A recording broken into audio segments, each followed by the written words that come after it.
जय हिंद दोस्तों, वंदे मातरम।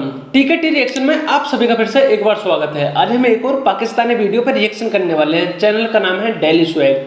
आप सभी को पता है कि भी एससीओ की मीटिंग हुई है, उसी के ऊपर कुछ बातें कर रहे हैं। तो चलिए देख लेते हैं क्या बातें निकल के आ रही हैं। साथ ही साथ आप हमारे चैनल को सब्सक्राइब कीजिए। 213 सब्सक्राइबरों की ज़रूरत है अब हमें 1000 सब्सक्राइबर कंप्लीट करने के लिए, तो प्लीज़ सब्सक्राइब करें। चलिए वीडियो देख लेते हैं क्या क्या बातें निकल के आ रही हैं सामने। अस्सलाम वालेकुम। वालेकुम अस्सलाम वरहमतुल्लाह। कैसे हैं सर आप? अल्हम्दुलिल्लाह ठीक ठाक, आप सुनाएं। जी अल्हम्दुलिल्लाह, मैं भी ठीक। नाम आपका? मोहम्मद अनस जी, अटक से। ज़बरदस्त। क्या करते हैं? मैं आउट ऑफ कंट्री होता हूँ, ओवरसीज़ पाकिस्तानी हूँ। कौन सी कंट्री में होते हैं? मैं कतर में होता हूँ, आइलैंड गैस में। कतर में होते हैं। बहुत ज़बरदस्त। पॉलिटिकल सिचुएशन के बारे में आपको थोड़ी बहुत आइडिया होगा, जो करंट सिनेरियोज चल रहे हैं मुल्क के ऊपर। एससीओ के समिट भी अटेंड किया हमने। एससीओ के समिट के अंदर शहबाज शरीफ साहब ने नरेंद्र मोदी का शुक्रिया भी अदा किया, और पुतिन ने भी तारीफ की है नरेंद्र मोदी की। चाइना और पाकिस्तान के सामने पूरी दुनिया इस टाइम नरेंद्र मोदी की, इंडिया की तारीफें कर रही है। उनकी क्या वजूहत हो रही हैं? ठीक है, सबसे पहले तो मैं आपके पहले क्वेश्चन का जवाब देना चाहता हूँ। एक मुल्क में जब हम लोग जितने भी अवाम हैं इस मुल्क में जो रह रही है, वो इस मुल्क का मुशाहिदा उस तरीके से नहीं कर सकती जब तक आप बाहर किसी कंट्री में नहीं चले जाते हैं। एक ओवरसीज़ पाकिस्तानी बेहतर तरीके से जान सकता है कि वो पाकिस्तान के साथ असल में हो क्या रहा है। खैर अभी तो आम आवाम भी जान चुकी है जो कुछ हो चुका है पाकिस्तान के साथ, लेकिन ज़्यादातर जो मैं कहता हूँ इस हवाले से ओवरसीज़ पाकिस्तानी बेहतर बता सकते हैं। आपने नरेंद्र मोदी की जो बताया, नरेंद्र मोदी का सिंपल मैं आपको जवाब दूंगा कि वह असल जमहूरियत है। जमहूरियत का मतलब ये होता है, हम यहाँ जमहूरियत का राग लाते रहते हैं। यहाँ सॉरी टू से यहाँ कोई जमहूरियत नहीं है। यहाँ डंडे की हुकूमत है। जिसके पास डंडा है वो अपनी मर्ज़ी कर रहा है। कोई आईन नहीं है, कोई कानून नहीं है इस मुल्क के अंदर। जिसका दिल चाह रहा है। देखिए, यही बात तो हम भी हमेशा से बोलता है कि पाकिस्तान बस खाली डेमोक्रेसी बोलता है। वहाँ पे कानून जो लगते हैं, फौज के कानून वगैरह लगते हैं। डेमोक्रेसी कि चिड़िया का नाम है। पाकिस्तान के लोगों को नहीं पता है। वो सोचते हैं कि हम डेमोक्रेसी में जी रहे हैं, हम लोकतंत्र के अंदर हैं, लेकिन ऐसा कुछ है नहीं। बस उनके मन में भ्रम वगैरह है, उसी को वो मानते रहते हैं सब बातों को। बाकी ऐसा कुछ है नहीं। अब इन भाई की बात सुनते हैं सारी, और भी काफ़ी सारी बातें निकल के सामने आएंगी। काफ़ी ज़्यादा पाकिस्तान के लोग इस बात का विरोध करते ही हैं और करते रहेंगे हमेशा। उठा रहा है, जिसका दिल चाह रहा है, किसी को गायब कर रहा है, कोई पूछने वाला नहीं है। वहाँ पे जो इदारे हैं, वहाँ पे जो जितने भी इदारे हैं, वो एक आइन के अंदर रहकर अपना काम करती है। कभी आपने सुना है कि इंडिया के अंदर कोई मार्शल लॉ लगाओ? कभी आपने सुना है कि जी इंडिया में किसी भी इदारे का जो सरबराह है वो किसी मिलिट्री का बंदा हो? ऐसा नहीं है। वो अपने डोमेन में रहकर वो काम करती है, और वह एक हुकूमत के पास फुल इख्तियार है कि वो उस अपने अवाम के लिए कुछ काम, उनके ऊपर कोई ज़ोर ज़बरदस्ती नहीं है कि वो अवाम के लिए अगर कोई काम करती है तो पीछे से डंडा आएगा, या वो कोई अपनी मर्ज़ी करती है तो पीछे से डंडा आएगा, ये काम करो नहीं ना करो, अगर ना किया तो हम आपकी हुकूमत उलट देंगे। ऐसी उनको डर नहीं है। वह आप देखते हैं कोई भी अगर अभी तो आपको पता है जो सिनेरियो चल रहा है, यकीन करें बात करते हुए भी डर लगता है कि अभी हम ये एक मिसाल हम देख देते हैं।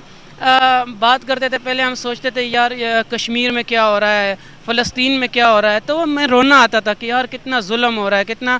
हम कहते थे कि उनके पास आज़ादी नहीं है और उनको जो है उनके जुल्म उनके ऊपर डाले जा रहे हैं। लेकिन जब अब अपने ऊपर हमारे ऊपर हो रहा है, यार हम कहते थे कि हम आज़ाद है, लेकिन असल में हम भी आज़ाद नहीं हैं। हम इस मुल्क के अंदर, अभी मैं बोलते हुए बहुत कुछ सोच के बोल रहा हूँ कि इसका मुझे हो सकता है कोई उल्टा रिज़ल्ट भी मिल सकता है, कुछ ना भुगते तो बड़ा। अभी क्योंकि अगर ये एक आज़ाद मुल्क होता तो मैं एक आज़ाद शहरी होता, तो मैं आज़ादी से अपनी फ्रीडम एक्सप्रेशन मुझे होता तो मैं आज़ादी से सब कुछ बयान कर सकता। लेकिन अब मजबूरी के साथ मैं चाहते हुए भी कुछ नहीं बोल सकता।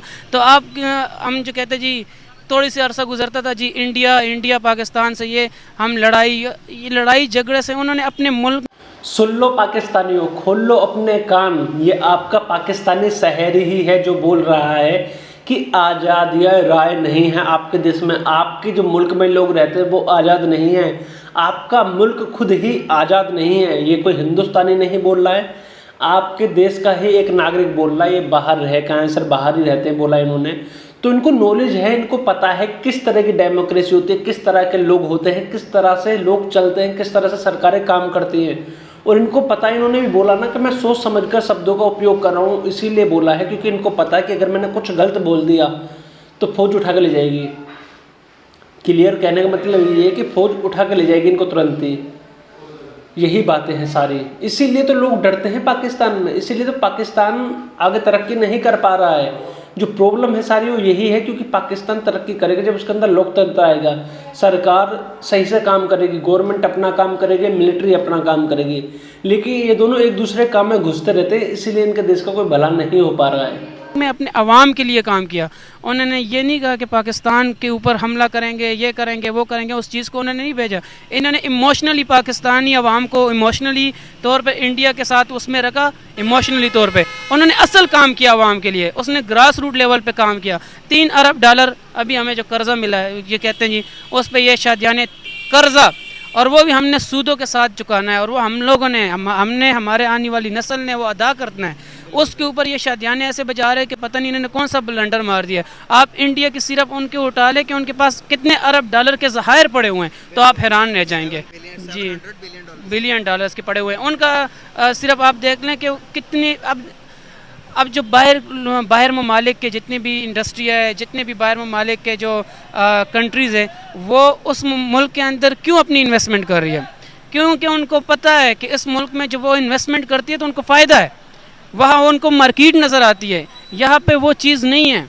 यहाँ पे हमने एक ऐसा निज़ाम बनाया हुआ है कि यहाँ पे वो कोई भी इदारा आता है, पहले जो है वही बंद हो रहे हैं, तो बाकी किधर से आएंगे? यहाँ पे सुजुकी बंद हो गया। फैसलाबाद में मैं एक टाइम था कोरोना के बाद, और कोरोना के अंदर एक ऐसा टाइम था कि फैसलाबाद में मज़दूर नहीं मिल रहे थे, सिर्फ वो मिल्स वगैरह को, और इसको आज वो फैक्ट्रियाँ बंद पड़ी है, रो रहे हैं हम कहाँ जाएँ? ठीक है, मैं क्योंकि मेरा तो ओवरसीज़ मेरा चक्कर लगते रहते हैं इमिग्रेशन के ऑफिस, और वो मैं जिस ऑफिस में भी जाता हूँ हज़ारों नौजवान रोज़ाना की बुनियाद पर अपने बाहर जाने की कोशिश कर रहा है। वो इस वजह से वो लुट भी रहे हैं, कहीं ना कहीं से 4 लाख 5 लाख 6 लाख एक आम से वीज़े का उनको पता। यूनान की कश्ती सबसे पहला क्यों? एक आवाम मेरे जैसे नौजवान को, जो मैंने यहाँ तालीम हासिल किया, मैंने यहाँ सब कुछ किया, मुझे अपना जो मुस्तकबिल है वो यहाँ रोशन नहीं दिखाई दे रहा, तो मैंने बाहर का रुख इख्तियार करना है। जब मुझे मेरा मुल्क में ही मुझे सिक्योरिटी नहीं मिलेगी, जब मेरे मुल्क में ही मैं महफूज नहीं हूँगा, तो मैं तो बाहर लाजमी जाऊँगा। मैं क्या करूँगा इस मुल्क के अंदर? हम कहते हैं जी वो अंग्रेज़ों का मुल्क है, यहूदियों का मुल्क है, तो वो अंग्रेज़ों यहूदियों का मुल्क तो इनसे बेहतर हो गया। कम से कम वहाँ आप महफूज तो हो, वहाँ पे आपको तो हिफाजत तो है, आपको कम से कम सिक्योरिटी फील है, आपकी एक ज़िंदगी बनती है, आपके पास पैसा है, आपका मुस्तकबिल है। यहाँ पे तो कुछ भी नहीं है। अभी हम बात कर लेते हैं नरेंद्र मोदी के बारे में। इंडिया के अगर आज तारीफ़ें हो रही हैं, अगर अमेरिका जाते हैं वहाँ पर भी तारीफ़ होती है, अगर वो कहीं ऑस्ट्रेलिया चले जाते हैं, इजिप्ट चले जाते हैं, तो भाई उनके आगे तो अवाम बिछ रही है, उनके आगे तो मुल्क सारे बिछ रहे हैं। क्या वजूहत है कि एक तरफ वो इंडिया है जिससे हम अलग इसलिए हुए थे कि तरक्की कर सकें, दूसरी तरफ हम यहाँ पर ये तग्गे खा रहे हैं, हम दर के ठोकरें खाने पे मजबूर हो गए हैं, पैसे मांगने पे मजबूर हो गए हैं। क्या वजूहत है कि वो आज इंडिया खुद मुख्तार है? वो आज देखते हो कि दुनिया के फैसले, दुनिया के हाँ ना के फैसले इंडिया से होकर जाते हैं, नरेंद्र मोदी करते हैं वो फैसले। हम कब करेंगे? हमारे तो हालात ही बड़े ख़राब है यहाँ पर। क्या वजूहत है? हमारे हालात तब ठीक होंगे जब हम लोग, देखिए मैं आपको एक मिसाल लेता हूँ, हमारी कोई भी हुकूमत अपने 5 साल टर्म नहीं पूरे करती। अगर 5 साल टर्म की हुकूमत ने पूरे किए तो उसमें वज़ीर आज़म ने पूरे नहीं किए। क्यों नहीं करने देते हैं? अवाम फैसला करें ना, अवाम फैसला करें कि आया अगर कोई वज़ीर आज़म बनता है, कोई प्राइम मिनिस्टर बनता है, वो डिलीवर करता है, 5 साल उसको पूरे मिले, वो उसके अंदर डिलीवर ना करे, फिर अवाम की अदालत में जाए, वो अवाम फैसला करे कि आया इसने काम किया कि नहीं किया, वो अवाम फैसला करें। अच्छा, सेकेंडली आपको मैं एक बात बता रहा हूँ, नरेंद्र मोदी की आपने बात की। नरेंद्र मोदी, आप अगर मेरे साथ बाहर इंडियन होते हैं, पहले जब हमसे वो हमारी कोई इस तरह बात होती थी तो हम उनके साथ मुसलसल बहस में पड़ जाते थे। हम उनसे बहस करते थे कि तुम्हारी फ़ौज ऐसे, हमारी फ़ौज इस तरह। अब यकीन करें, for the very first time, जब अभी मैं कुछ 3-4 महीने पहले गया था, तो मैं पहले फ़र्स्ट टाइम ऐसा हुआ कि इंडियन अगर कोई मुझसे बहस करने की कोशिश करता था या कोई इस तरह बात करता था तो मैं मजबूरन आगे से चुप हो जाता था, क्योंकि मेरे पास कोई जवाब नहीं होता था उनको। क्योंकि अगर मेरे मुल्क आज इस हाल में ना होता, मेरे मुल्क के अंदर मेरे नौजवानों के लिए कुछ किया गया होता, मेरे मुल्क के अंदर ग्रास रूट लेवल पे कुछ किया गया होता, आईटी सेक्टर में कुछ किया गया होता, बाकी जो जितने भी इंडस्ट्रियल जोन के अंदर कुछ किया गया होता, तो मेरे पास भी उनको बताने के लिए कुछ होता कि मेरा मुल्क इस मकाम पे है। आप यहाँ देखें, एक आम सी गाड़ी हो। देखिए, कुछ लोगों को ये वाली बातें पाकिस्तानियों को चिढ़ने वाली लगेंगी, लेकिन ये जितनी बातें भाई ने कही हैं, सारी की सारी बातें सही कही हैं। और एक तरह से देखा जाए तो ये सब कुछ हुआ है। पहले भी हमारी पावर कम नहीं थी, लेकिन पहले हम काम उस तरह का नहीं कर रहे जिस तरह का अब बढ़ चढ़ कर रहे हैं। काफ़ी अच्छा काम कर रहे हैं और गवर्नमेंट इस टाइम काफ़ी मूड में है और काफ़ी अच्छा काम कर रहे हैं। इन सर की बात सुनने के बाद अब मुझे यकीन हो रहा है कि जो बाहर के जो लोग हैं उनकी थिंकिंग तो चेंज हो ही रही है, पाकिस्तान की ना हो, लेकिन जो पाकिस्तान के लोग बाहर हैं पहले भी सही थे, लेकिन कुछ जो ख़राब है उनमें भी शायद थिंकिंग बदल रही होगी धीरे धीरे। यही है, सॉफ्ट पावर है हमारी, हम किसी को डराते धमकाते नहीं हैं, हमारी सॉफ्ट पावर है बस ओनली। हम अपनी मूवीज़, हम अपना कल्चर, अपनी बातों को पहुंचाते हैं दूसरे देशों तक, हम अपनी तरक्की भी कर रहे हैं ना, यही सारी बातें हैं। यहाँ पे 30 लाख 35 लाख आल्टो की मिसाल ले लें, 27-28 लाख रुपए की, वहाँ अच्छी से अच्छी गाड़ी आपको 6 लाख 7 लाख में मिल जाती है। क्यों मिल जाती है? अल्टो इंडिया में तो 4.5 लाख रुपए की आल्टो है। वो उन्होंने असल में मईशत के अंदर उन्होंने ग्रास रूट लेवल पे काम किया है, उन्होंने अपने अवाम के लिए काम किया है। हम पहले कहते थे इंडिया पाकिस्तान, ये हम उनको बुरा भला कहते थे, नहीं, जो सच है हकीकत है, नरेंद्र मोदी ने वाकई डिलीवर करके दिखाया आवाम के लिए।